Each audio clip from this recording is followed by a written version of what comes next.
Hi, everybody. Corrine Smith here with another episode, the 12th in a series of Studying Thoreau, where I show you resources that you could use to study more about the life and writings of Henry David Thoreau, our favorite American author and naturalist.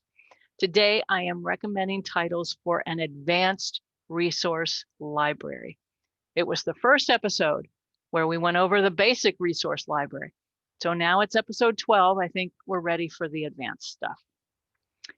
My name's Corrine Smith. I was a librarian for a long time. I've done a lot of research about Henry Thoreau, written a couple of books about him, and I currently serve as the supervisor of the Thoreau Society shop at Walden Pond in Concord, Massachusetts. This is my own series. This is my own perspective on these resources and my own recommendations, obviously.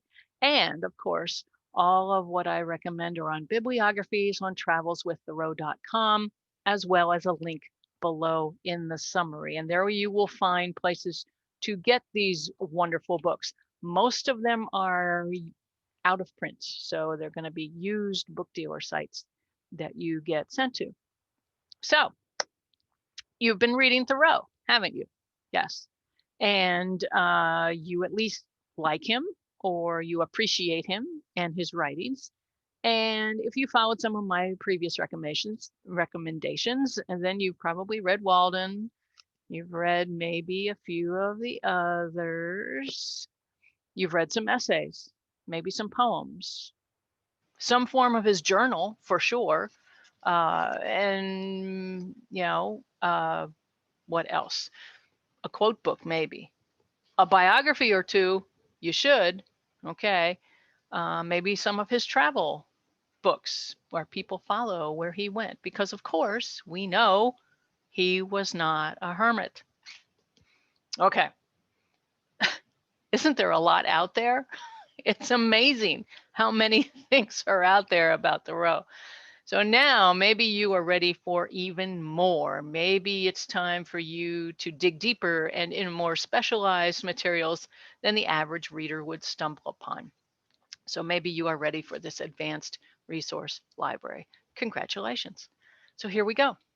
We're going to focus first on Thoreau's life and then advance on to his writings in a little bit. And the first deeper resource that I want to show you is the Thoreau Log, a documentary life of Henry David Thoreau, compiled by Raymond Borst. It came out in paperback in 1992. And I obviously use this book a lot.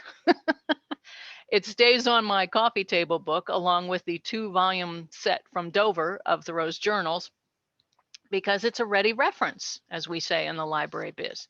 You know, it's one thing to read a narrative biography of Thoreau, but it's quite another to have a day-by-day log of his life, a timeline, as it were. And that's what this is.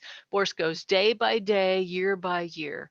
He compiled this information from Thoreau's journals and from his correspondence. You know, he left a pretty good trail for us to follow in those resources.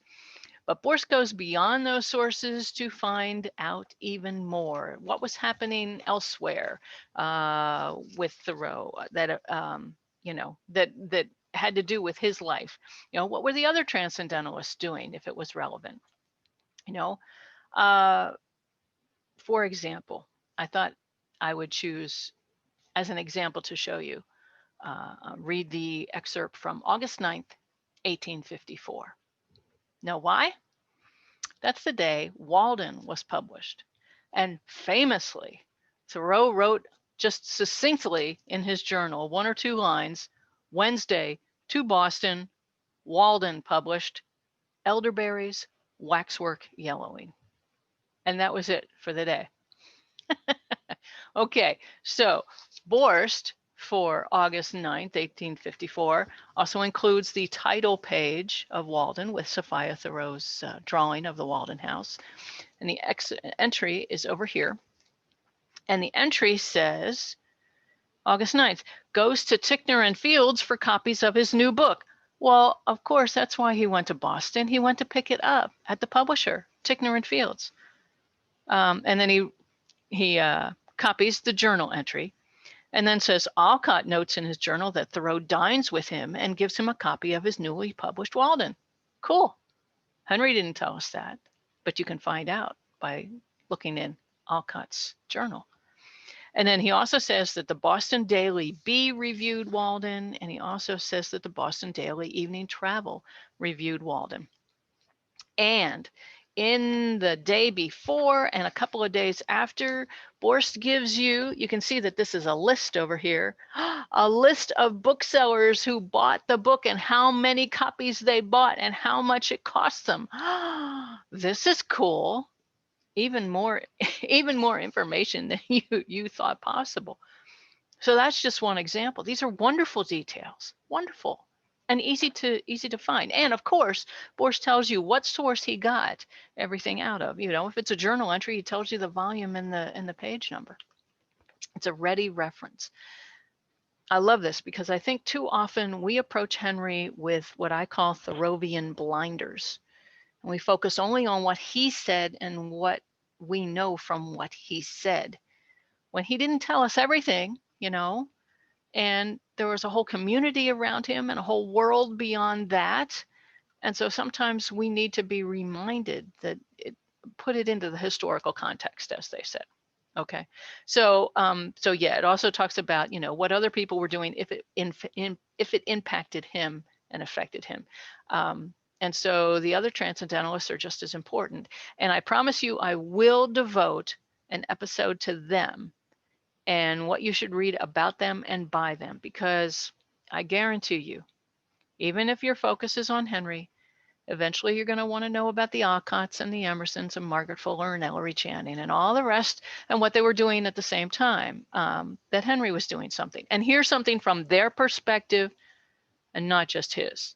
Because yes, he's a good guy, but he didn't say everything. And, you know, different people have different perspectives. This book came out in 1992. It is difficult now to get a copy of it.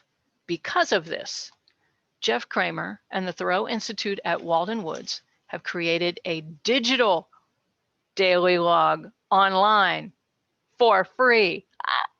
Yes. So what you do is you go to www.walden.org, and that is the Walden Woods Project website. And this is what the front page looks like. And if you go across the banner to Thoreau, as I did when I made this print, go over to Thoreau and drop down menu, the Thoreau log, a digital document. There it is. And so this is what you come up to. And then you scroll down and it is by years. It is by years. So you can click on a year if you want to. There's also a search box underneath, so you can search on a search term. If you want to know every time Thoreau mentions Monadnock in his journal, or in this log, I should say, you can put Monadnock in that search box and it'll come up with all the options. But let's look at August 9th, 1854, just like we did for the print book. And this one says, Concord, Massachusetts. Thoreau writes in his journal, and then he says what he wrote. And then Boston, Massachusetts. A. Bronson Alcott writes in his journal, Thoreau dines with me and gives me his book, just published. We go to Southworth's and see his picture of Emerson. This is excerpts from Bronson Alcott's journal. Boston. Bronson Alcott was living in Boston at the time, and after Henry picked up the book, he gave a copy to Bronson. See, this is another insight. We always think the Alcotts are in Concord, and that's where they always were, but no, they come really late to the game. They don't move to Orchard House until, they don't move to Concord until after this, 1857, I think. It also says that Walden is reviewed in those two periodicals, like I said before, the Daily Bee and the Daily Evening Traveler, both from Boston. Cool details. So it's a little different, but there are at least 3 advantages to having this online. First of all, it's free. You can access it anytime you want to. Secondly, it can be updated whenever new information arises, because you know it will. I mean, yes, all of this stuff is hundreds of years old, but new information appears all the time. And so they can continually add to this as needed, which is great. And like I said, you can search. That's the key. You can search by search term. You can click on a year and search by that year if you just do Control F on your PC, but you can search in that search box too. Easy peasy. Both of these resources. Of course, I'm still partial to the paperback. I like that. So, as I said, you can see that it covers much more than just what Henry wrote in his journal or in his letters. It includes notes made by his friends at the same time, too. And so, by extension, I recommend a counterpart or a companion to the Thoreau log, and that is an Emerson Chronology. What? It's the same deal, only with Emerson, Ralph Waldo Emerson, compiled by Alfred von Frank. Came out in hardback in 1994. Used to have a dust jacket. This is an old library copy, withdrawn library copy that I bought. It was hard to get for a long time. I was finally grateful that I could finally get one. It does the same kind of thing, okay? Same kind of thing. Day by day, it's just wonderful. What books he checked out of libraries, who Emerson had dinner with, where he went to lecture, all that kind of stuff, okay? Like I said, this book was hard to find for a number of years. So I was exceedingly grateful to find out in 2016 that a new second edition, expanded edition came out. So big it had to be in 2 volumes. Woo! An Emerson Chronology, second edition, revised and enlarged. Same kind of deal, same kind of deal. So as an example for this, I thought we would look up May 6th, 1862. May 6th, Tuesday. Thoreau dies at 9 a.m., aged 44. Emerson visits Alcott and advises H.G.O. Blake by letter. See, and then it has a resource listed, for a list of Hindu books bequeathed by Thoreau to Emerson. Wow, immediately. I didn't know Thoreau gave Emerson his Hindu books. That's cool to know. May 8th, Thursday. Emerson writes to James T. Fields, invites him and his wife Annie Fields for an early dinner tomorrow before the funeral. James Fields of Ticknor and Fields, who published Walden and posthumous books of Thoreau. Emerson's obituary, Henry D. Thoreau, appears in the Boston Daily Advertiser. And then May 9th, Friday, Emerson dines at home with James and Annie Fields. Funeral service for Thoreau at 3 p.m., Grindal Reynolds officiating. Ellery writes a dirge to Henry, which is sung. Emerson speaks. Alcott reads from Thoreau's works, mostly the journal. Emerson remarks, served as the basis for the essay Thoreau in the Atlantic Monthly's August issue. So what von Frank does is, take all those resources, kind of make a running narrative out of it, gives all the resource references, sort of. What I like about this book, these 2 books, both editions, is that they tell you the day of the week. Henry died on a Tuesday. Not sure I would have figured that out without a perpetual calendar. And I like perpetual calendars, as a matter of fact. What I don't like about these books, both editions, is that they use so many resources. I mean, it's great, but they use so many resources that they can't print them all in the appendix. So they give you a kind of cryptic numeral, and you have to go look at it in another book called Emerson, an Annotated Secondary Bibliography, which was published in 1985. And from there, you learn exactly which resource they were quoting. So that's an extra research step that I don't particularly care for. But anyway, all the information is there and it will lead you to that. So this is a monumental work. Both of these are monumental work. And these are a nifty partner to the Thoreau log, Maybe you didn't think you wanted to know about Emerson's life, but maybe you should. So let's go back to Henry's, though. There are two books that I could have added to the biography episode. They're not really true biographies. What they do is provide valuable historical context about aspects of Thoreau's life. And the first one is Henry Petrovsky's The Pencil, A History of Design and Circumstance. Came out in hardback in 1989 and in paperback in 1992.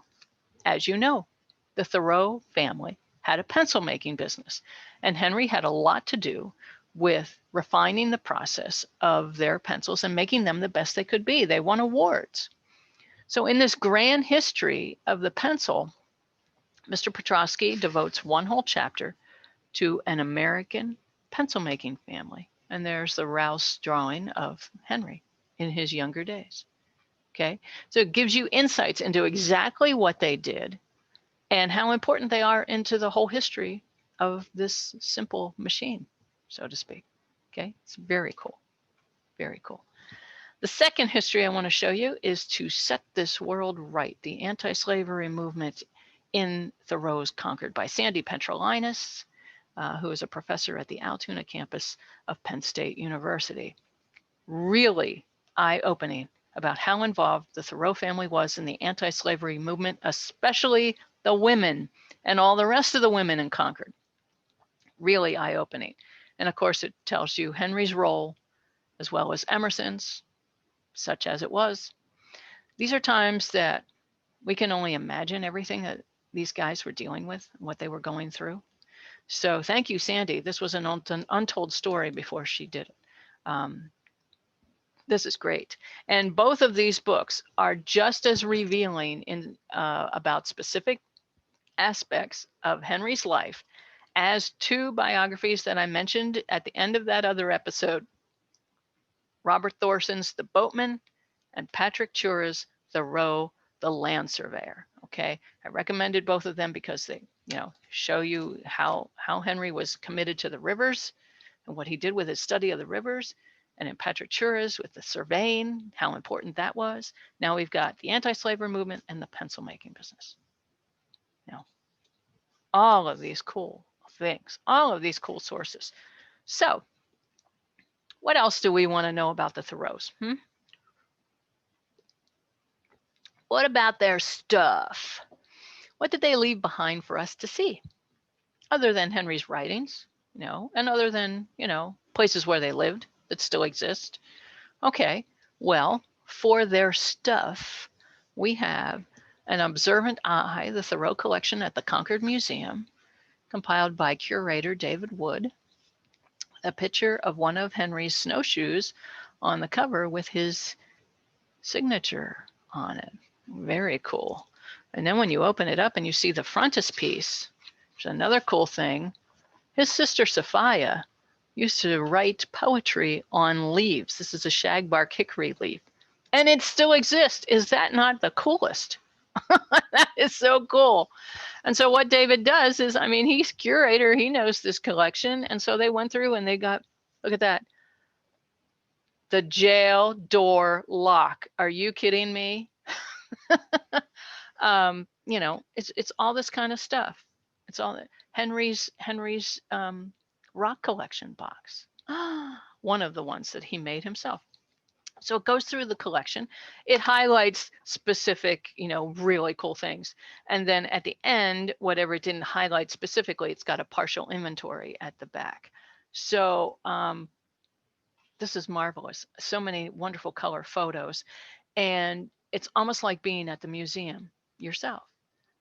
Actually, it's better than being at the museum because a lot of this stuff isn't even on display, some of it is too fragile. And so this is one of the only ways to see it. So it's actually like slipping behind the scenes, peeking behind the curtain. And yet, if you don't have this book or you can't get this book, never fear. They have it all online. Not the text of the book, but the collection. So what you do is you go to concordmuseum.org. Okay, concordmuseum.org. When you get to the banner collections, hit that drop down. Thoreau is one of the options, as well it should be. When you click on that, you get to the Thoreau Collection. You can see his green Walden desk right there. Yes, they have the Walden desk. And that is on display. And then when you scroll down beneath that, you start getting into the collection. There are 177 items in this collection. You can go collection item by item. See, there's the jail lock. You can go item by item, or there's a way to search. You can put in a search term and find it. One of the pieces that I kind of like are the fire buckets. So if you click on the fire buckets, there you go. There are the fire buckets. And you can see right on the buckets, it says J. Thoreau. What's that all about? Well, think about it. You've got a whole community of people who are helping to put out fires in their town. And so they have buckets where they can fill them up with water and take them, and keep on filling buckets as much as they need to put the fire out. But then at the end, when the fire's out, how do we know where to get the buckets back to? Well, every family had their name. How about that? Every family had their name on the fire bucket, so you could get it back to them. Oh, that is so cool. Okay, so there you go. Those are 2 online resources that I wanted to show you today. You can get the day-by-day log of Thoreau on the Walden Woods website. You can get his stuff that's at the Concord Museum on the Concord Museum website. So all of that stuff is cool. That, quite frankly, is a rabbit hole that on a rainy or snowy day, you can just fall right into that and you can just be amazed. Obviously it gives all the provenance, tells you the stories of all of that stuff. Very cool stuff. Very cool stuff. So moving on, unless I go down that rabbit hole myself right now. No, moving on. I said in the last episode of this series that when Henry wrote in Walden, I have traveled a good deal in Concord. You can interpret that line in a number of different ways. And one of them is that, he could sit at home and still vicariously travel around the world by reading travel narratives written by historic explorers. And he did that. He read a lot of them. Okay. All you have to do is look at the references in his writings to know that he was well read. I mean, he's throwing Greek and Roman mythological references in there, references to English poets you've never heard of before. Of course, the Eastern philosophy, the Hindu books, not to mention all the scientific stuff. Henry was really well read. Of course, everybody was. Then they didn't have TV. So what specific books did Henry read? Well, you can find out in Henry's Reading, A Study in Intellectual History with Bibliographical Catalog by Robert Saddlemeyer. And now you may roll your eyes and say, why would I even care about what this guy read 150 to 200 years ago? Well, okay, to be fair, maybe you won't. But maybe someday you'll be reading along in one of the essays or one of his journal entries, and he'll mention a name in passing, and it would have been an author. And maybe you'd like to know who he's talking about. And whatever edition of whatever you're reading isn't annotated, so nobody else looked it up ahead of time. Okay. Or maybe someday you'd wonder if Henry read a certain book. For example, Moby Dick. Did Henry ever read Moby Dick? How would we know? Well, you look in this book, which is organized by author's last name with a title index in the back, handy dandy. Okay, you look in here and there's a Melville entry, Herman Melville, but the entry is for Typee, the book Typee, A Peep at Polynesian Life. And the edition here is from Wiley and Putnam in 1846. So there is no entry for Moby Dick. So as much as we know, Henry never wrote about reading Moby Dick. He never owned a copy of Moby Dick because we know what he had in his own personal library. He didn't borrow it from the Harvard Library because we have the records of what books he borrowed from that library. Now, there's a nightmare about patron privacy issues that any librarian is apt to be appalled at, but that's a discussion for another time. Robert Saddlemeyer gives you the full the full bibliographic information about exactly which edition of this book or article that Henry read, or at least he had his hands on at a certain time. And we can tell typee has an EL underneath. That means he borrowed it from Emerson's library. And it has a PJ2 underneath it with 2 page numbers. That means if you go to the Princeton version of the journals in volume 2, you will find 2 entries that Henry wrote in the fall of 1846 in his journal about reading typee. That's the kind of information that you can get in this book. There are more than 1,400 titles in here. Okay. But even better than that, Saddlemeyer begins with a 100-page biography of Henry that is just wonderful. Absolutely wonderful. You know, a lot of times when we get books, we skip over the introductory matter to get right to the meat of the thing. You know, with the Thoreau books, you really shouldn't, because there's a lot of good stuff at the beginning. And you may even want to get this just for, I have things underlined and starred in this biography in the beginning. It's just wonderful. Now, I also know there are some people who would like to read exactly the same books. I mean, even down to the edition that Henry read, just to get that personal connection, to read the exact same thing that he read. So if that's what you want to do, have at it. And this would be a good source for you. All right. This book would certainly help you with that project if that's what you choose to do. Copies of this book are getting scarce, and some folks are trying to sell it for more than $100. Don't do that. Don't do that. If you really need to, you know, go to a library first and see if and look at it there and see if you really need it. But it's very cool. And anybody who does an annotated version of Thoreau's writings, Walden or whatever, they use this book to figure out what Thoreau was referencing, you know, where he got the Greek and mythology and the English poets. It's a terrific book. It's a terrific book. So Saddlemeyer covers what Henry read.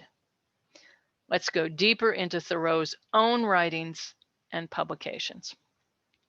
And in a bunch of these video episodes, especially at the beginning, I've shown you photographs of his original books that I got out of a magazine. And I never told you what magazine that I was getting them out of. So here it is. It's Firsts, the Book Collectors Magazine. This magazine has been issuing issues for more than 30 years. This is the September 1999 edition, volume 9, issue 9, lots of 9s there, 99999.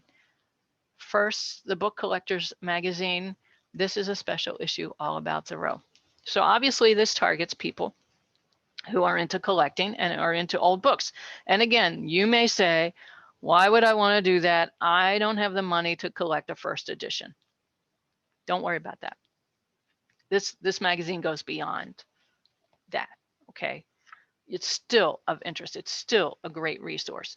And all of the parts of this specific issue were written by Kevin Mcdonald, who was a rare book librarian before he became a used book dealer in Austin, Texas. So he knows what was going on and he knows where he was talking about. He starts with an introduction about Thoreau. Again, don't pass this by. It's magnificent. And it has pictures of the first edition. So even if you can't own one yourself, and you don't have to, you can see the pictures. Here's Blake's 4-volume set of seasonal volumes of the set, seasonal volumes of the journal. I'll be able to talk eventually. Look at that wonderful introduction. And then it gets to the primary first editions. And he goes through chronologically. So he starts with a week on the Concord and Merrimack Rivers and tells you how many copies were published, if they knew that. Also says in 1999, since that's when this came out, how much a good copy should cost you. So don't pay attention to the 1999 prices. But so here's the first edition of a week. There's the first edition of Walden. Tells you who published it, all that kind of stuff. How many colors the binding came in, because that's what it does. So it starts with a week and Walden and works its way through all of the books that came after Henry was gone, including Blake's journal volumes, the letters volumes by Sanborn, the 11 volume set in the 1890s, the 20 volume set in 1906. And it ends with Faith in a Seed, which came out in 1993. There are also 2 other lists after that that are good for other resources. Oh, this is just wonderful. All in this one lovely magazine from 1999, which Firsts still offers on its website for just $10. So go to it and get it. You can almost always find a copy of this issue on eBay as well, maybe for less than $10 with shipping, maybe more. But anyway, even like I said, even if you're not interested in collecting the books themselves, this is a great resource. And actually, it's what I used for my basic foundation for presenting this history to you, okay? Because it goes, like I said, it goes chronologically. It tells you everything. Tells you everything. And I love this magazine, okay? So I'm sorry I didn't tell you. I didn't want to interrupt my flow and the other things to show you exactly what this magazine is. Now, if you get it, with every entry, in addition to saying, you know, where it was published and who'd published it and all that kind of stuff, there's a little thing called a Borst number. Borst, B, capital B, small O-R-S-T, a Borst number. And the Borst number for a week on the Concord and Merrimack Rivers is capital A1 period 1 period, small a period 1 period. What in the world is that? A Borst number. Well, if you recall, the very first thing that I showed you is the Thoreau log by Raymond Borst. Raymond Borst did more than just this, okay? He did a couple of Thoreau reference books. And one thing that he did is Henry David Thoreau, a descriptive bibliography. A descriptive bibliography. Get to Henry here. The descriptive bibliography. And so what Borst did is go one step beyond what this first magazine's book does, goes to every then possible edition of a week and Walden and all the rest, and tells you all of them. There's a Yankee in Canada, the first Yankee in Canada. It tells you every time that it was reprinted, you know, how many copies, if they know, all the kinds of different things about it, what kind of color cloth was bound in, all kinds of stuff. And the way he organizes this is that it's chronological. So a week is A1. So and every other edition of a week after that has other letters after and numbers after A1. So if you own the Princeton edition of a week, that is A1 period 21 in Borst world, okay, as a Borst number, okay. Also, by the way, something that Borst adds in that portion of a week are all the little books called Friendship that came out at the turn of the 1900s, beginning. Remember those when I talked about essays? Friendship? Henry never wrote an essay called Friendship. Someone gleaned it out of the Wednesday chapter of a week. And so Borst includes that in here. This is really deep stuff, huh? This is really deep information. I can tell you, it's a library book. It's deeper than I want to go, but I know that it's out there. And so I think it's handy for you to know when you come across in an auction listing or in a used book dealer listing and they say Borst number, first of all, that tells you these people know what they're talking about, okay? Because this is unique to Henry, okay? And it's unique to this book and being a resource. And then you'll know, well, if you really want to know, you can get this. And there's a lot of copies of this out there. I don't know if you want it. I don't think I need it, but at least you know where you can go to find more information about that. And if you want to be a collector and you want all of the possible editions of Walden, well, then you know where to start, okay? You'll know where to start, and you'll know what a Borst number is, and you'll know what that shorthand stands for, okay? See, that's a little insider kind of information in Thoreau world, huh? Oh my, there's a lot out there. Let's take one step farther back, and that's about Henry's original manuscripts. Why are they held by different archives in different parts of the country?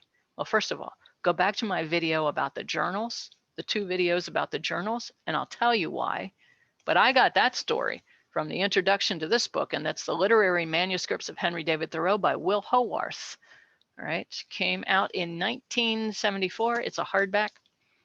What this book really is a catalog of all of Thoreau's manuscripts. Tells you where they are, what they are, you know, down to what the page is like. If it's a white wove page, if it's a leaf, which means it's printed on one side, you know, how many lines are on it, what's the first line written on the page. Wow, really deep stuff. Okay. For example, let's go to an example. My example for this one are the Indian notebooks. You've heard about the Indian notebooks, right? Whenever Henry was reading books and he came upon a passage about Native Americans that he wanted to remember, he would copy it out as a quote in a special notebook. And these eventually grew to be 11 notebooks. So here are the Indian notebook entries. They are held by the Morgan Library in New York.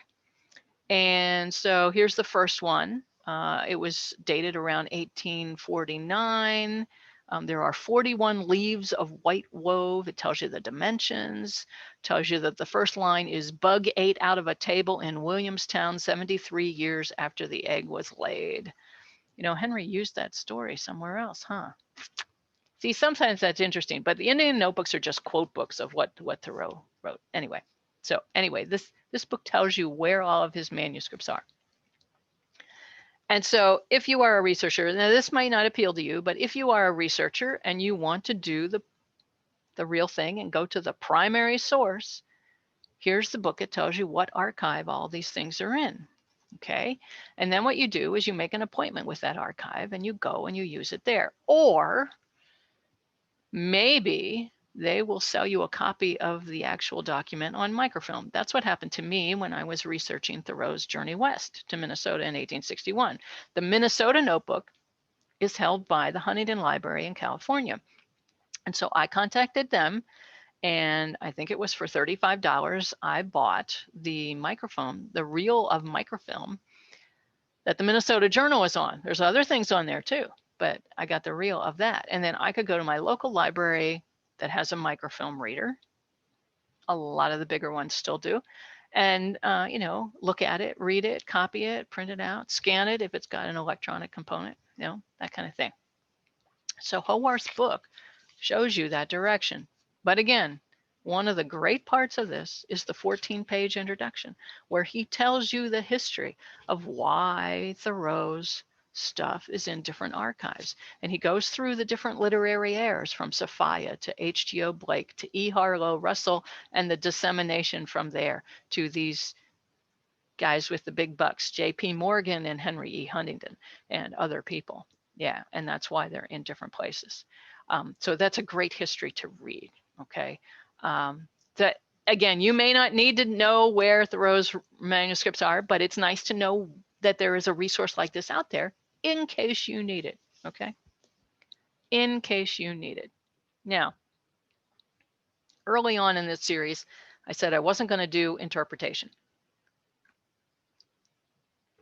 You know, everybody comes to Thoreau's writings with their own perspective, and I think everybody needs to develop their own perspective, and I don't want to thrust mine on you, okay?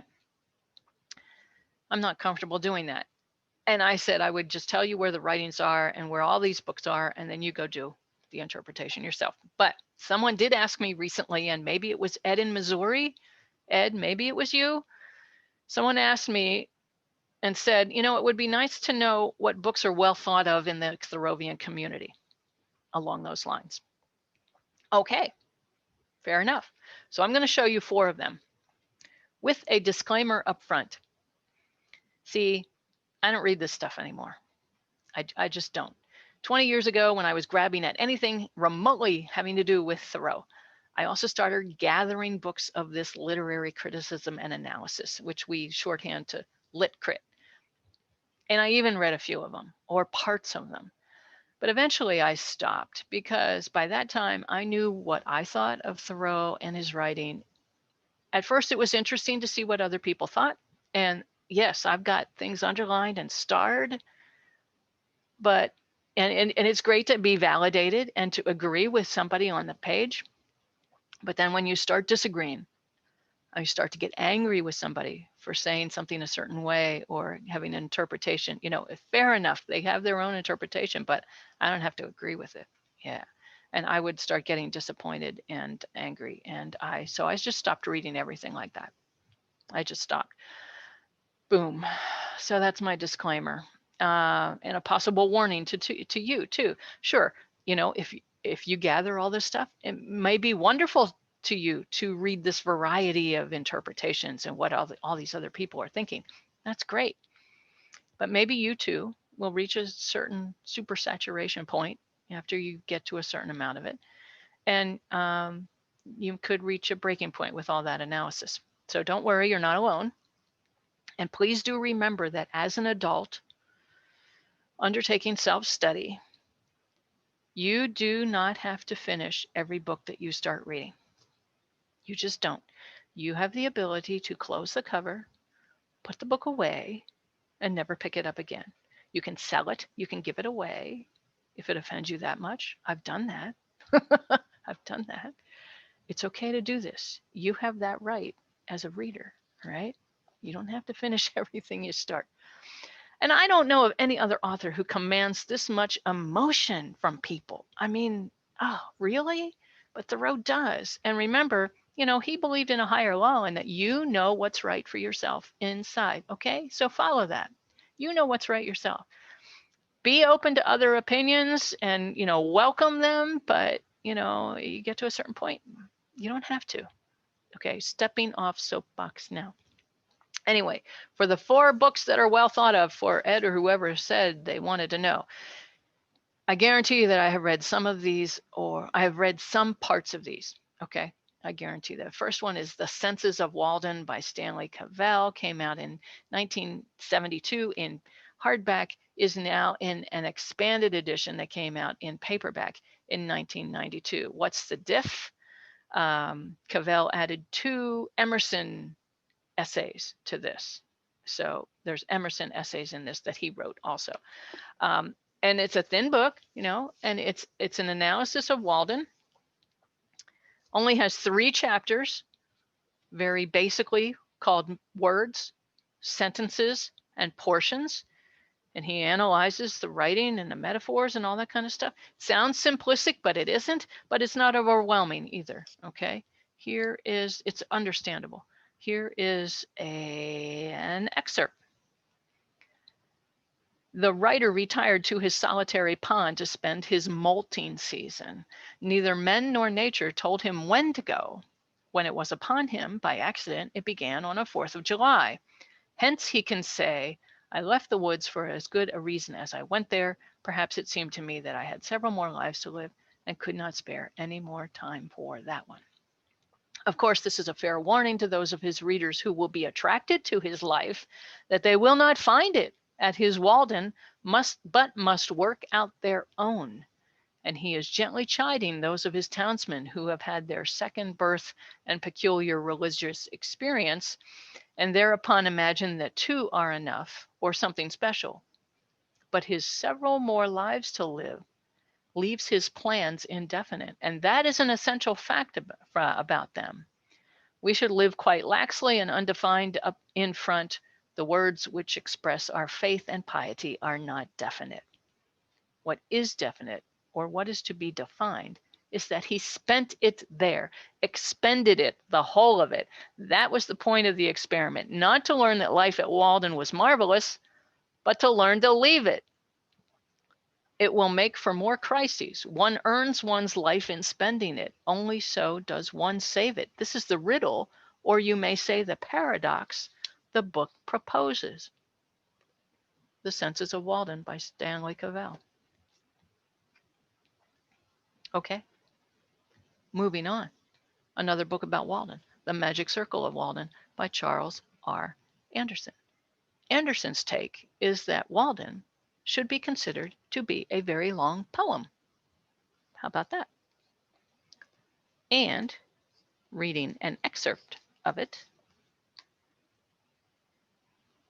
Walden employs all of the above techniques and more besides. To read it as a poem is to assume that its meaning resides not in its logic, but in its language, its structure of images, its symbolism, and is inseparable from them.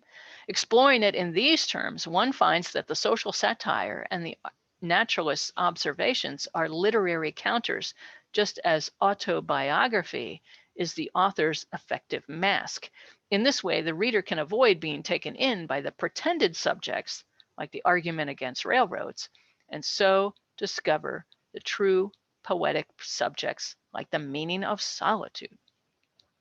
The book has long been recognized as both a negative and an affirmative one, but the definition of these two aspects and the emphasis according them depend on the approach. Its dual purpose has generally been taken to be merely the rejection of an economy of abundance in favor of a simple natural life. Viewed instead as a poem, Walden reveals itself as an experience recreated in words for the purpose of routing the world all together and discovering the self. Its real theme is the search for perfection, for a life of holiness, though it is certainly not rendered in Christian terms. The Magic Circle of Walden by Charles R. Anderson.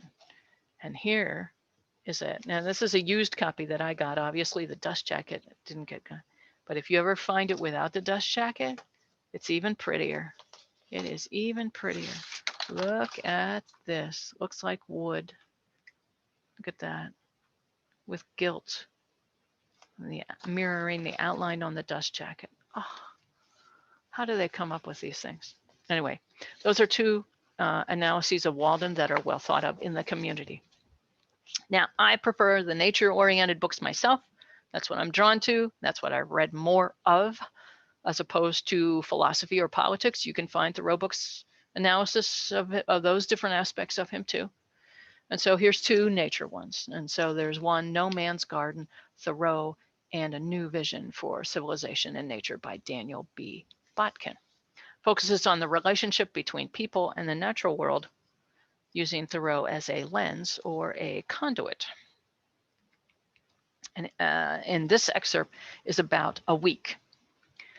It is easy to see why the book sold poorly. It rambles and seems unfocused, and its goals and approach were unusual. It describes a trip through the countryside as a backdrop for a discussion of issues profoundly important to Thoreau: philosophy, literature, civilization, and nature.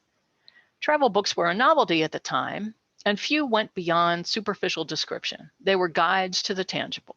Books of philosophy tended to be didactic and theoretical. A Week on the Concord and Merrimack Rivers fit neither of these categories. It was a philosophical book set into a travelogue. Because it appeared to be a travel book, scholars who did not know Thoreau were not likely to buy it. People seeking travel guides were not likely to purchase it once they had opened it and read some of its rather rambling philosophical passages. I can imagine them thinking, what kind of travel guide is this anyway? And who at that time would have sought a travel guide to the relatively settled and well-known region among the Concord and Merrimack Rivers? Thoreau was inventing a new genre, nature writing, that seeks understanding beyond description, and his first experiment was not a great success. This genre would achieve success with Walden, a book that also mixes a concern with nature with concerns for many other aspects of human existence. However, A Week on the Concord and Merrimack Rivers, for all its limitations as literature, explains important aspects of Thoreau's approach to knowledge, the use of civilization's written word, and the importance to him of human culture and creativity. No Man's Garden. And then, Natural Life, Thoreau's Worldly Transcendentalism by David M. Robinson. Came out in 2004. Focuses mostly on the later phase of Thoreau's life and his attention to science and natural history, and sees the natural history part as a subject of study and a model for personal growth and ethical purpose, so to speak. And this part is about a walk to Wachusett. Thoreau feels not only as if he is exploring new territory in nature, but also that he is escaping the confinements and exhaustion of his accustomed social world. He enters a new landscape and finds exhilaration in its freshness, but he is also conscious of entering it as a refuge from the ordinary patterns of human social and economic interaction, which have been profaned by greed, competition, and a loss of real insight into the simplicity and harmony of nature. I'm skipping ahead here. He talks about Virgil. He says, the heroic task of the excursion is the ascent of Wachusett the next morning. Thoreau reports that when we reached it, we felt a sense of remoteness as if we had traveled into distant regions to Arabia, Patria, or to the farthest east. Here finally is the sense of difference for which Thoreau has been searching, the impression that he has indeed left his ordinary state of affairs behind. That's just a part, that's just a portion. Okay, so those are only 4 possibilities for interpretation, for literary criticism and analysis, okay? They do go into biographical concepts also. Obviously you can't divorce his life from his writings. But yeah, so that's a starting point for you. All right, there are so many others. Where can you find them? Well, start with the books that you have and look at the bibliographies in them. Look at the footnotes, look at the bibliographies. Look at the acknowledgments pages where the authors thank researchers, okay, and check out to see what they have written, okay? Way follows way. Reading one book in Thoreau studies will almost always lead you to at least one, if not many more books, okay? You just keep on going. And that's why our libraries grow. Just keeps on going. So read bibliographies, look at them, choose ones that sound good to you. Look in your local library system catalog, just put in Thoreau, see what comes up, okay? Go to eBay, put Thoreau in as an eBay search, and then when you get thousands of entries, go over to the left-hand side and click on books as a limiter. And sure, you're going to come up with hundreds of Waldens, but you'll also find some very interesting things there. And that is how originally I found some of these books and how originally I found that Firsts magazine. Okay, so you never know what you're going to find there. And that's how I started my own library, really, at the beginning. Are there any new Thoreau Lit Crit books being published? Well, of course there are. Of course there are. The trend has not stopped.